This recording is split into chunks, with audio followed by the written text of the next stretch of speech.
Flight Dreams, a Mark Manning mystery, Book 1. Author, Michael Kraft. Publisher, Open Road Integrated Media, New York. Narrator, Eric Ost. Monday, December 28. 4 days till deadline. Silence rings in James McMullen's ears. In the darkness of the confessional, the priest waits to hear the whispers of the next penitent. But there has been very little sinning since Christmas. It's a slow afternoon for contrition. His head bombs. He fumbles to press the button that lights the dial of his watch. He has slept. Only 10 minutes remain till he can emerge into the daylight. Though not hungry, not yet. He wonders what Mrs. Weaver is concocting for dinner. Holiday leftovers if he's lucky. Tuna helper if he's not. His idle musing is broken by the thud of the church front door. He knows from experience how long it takes to walk from the door to the side aisle and then the length of the nave to the confessional. This must be one of the older sheep in his flock. The trip is taking far too long. Waiting, he hears the sound of a limp on the stone floor. Thump, slide. Thump, slide. Wooden rings rattle on their metal rod as the frayed velvet curtain sweeps open, then closes again. With a groan of both pain and disgust, the heavy man kneels with difficulty, his face only inches from the priest's. Separated by a screen of white pleated linen in a familiar, sarcastic drawl, he says, "Bless me, Father, for I have sinned," then breaks into laughter. By force of the sinner's breath, the screen puffs toward the priest, who recoils from its foul odor, covering his own mouth and nose with one hand. As disbelief and anger well within him, his hand slides to his throat, and he spits back through the screen. "What in hell are you doing here? How dare you, Bertrand?" Brother Bert tells him, "What's the matter? Afraid we'll be seen together? Not much of a brotherly attitude, Jamie. And to think we were once so close. You didn't seem to mind my being here the other day when I lost one of my pets in that faggot reporter's car. Poor Sasha. I hear she fell in the line of duty, shot by one of the Keystone cops. God rest her venomous little soul." "Get out," the priest tells him in a loud, panicked whisper. "I'll leave when I'm damn good and ready. We stand to lose everything now. It's time to act, and I'm here to tell you what to do. Think you can handle it? Jesus, you were always such a fuck-up." "Me? I'm not the one who brought disgrace to our family. I'm not the one who had to run away, vanish, and die. I'm not the one, Bertrand, who murdered our friend, a classmate, a fellow seminarian, no less, butchered with the stone blade of some heathen relic. Christ, I still have dreams about finding that poor innocent boy." "Innocent my ass.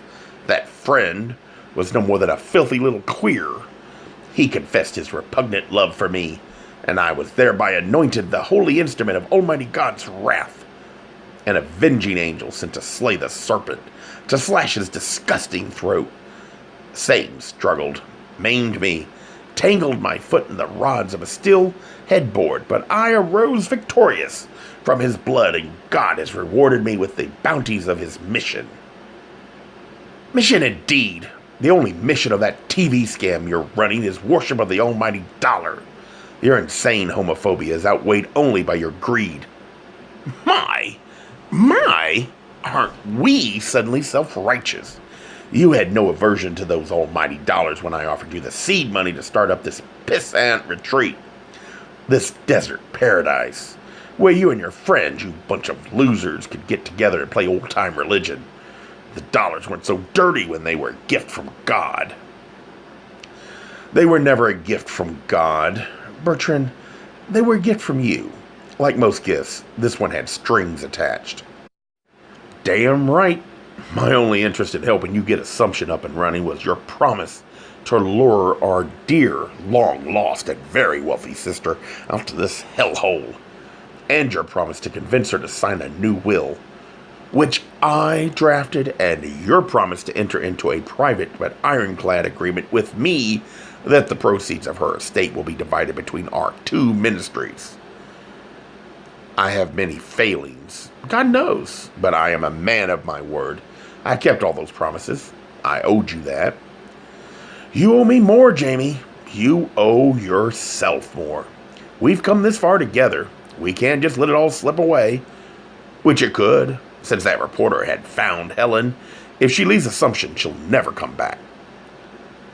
But she hasn't left, says the priest, trying to assure himself as well as his brother. In any event, we've got the second will. Sooner or later, the money will come to us. You hopeless fool, says Bertrand. That will isn't worth shit if she's still alive. She has to die, Jamie. And you're going to kill her. Dumbstruck, the priest watches his brother's hand materialize from the folds of the screen, watches the chubby fingers with dirty nails open to reveal a small glass vial. He inhales the word that springs in his mind, hardly daring to speak it. Venom? Bertrand snorts. Idiot! That would have to be injected. Not very subtle. But this'll do the trick, if you keep it refrigerated. Use it soon. In wine. Stammering, the priest tells him, I couldn't possibly do such a thing. Bertrand's fist jams further through the screen, striking the priest's chest. Father McMullen has no choice but to take the bottle, holding it in his open, wounded palm, unable to close his fingers around it. With his other hand, he grasps the sacramental stole of purple that hangs around his neck. Besides, he tells his brother, fishing for an out, the plan would never work. What about Mark Manning? I'll take care of Manning. A Gay Mysteries audiobooks. I think it is easy to hate a label, but a face humanizes the word. So this effort is twofold. To offer comfort to those like myself that your world didn't end because you don't fit into the view of acceptable society on both sides. And in hopes of helping those with family that are LGBTQ, that it doesn't mean we are aliens from the child they once knew. Reassure them so they can maybe be supportive at the same time, being true to their values.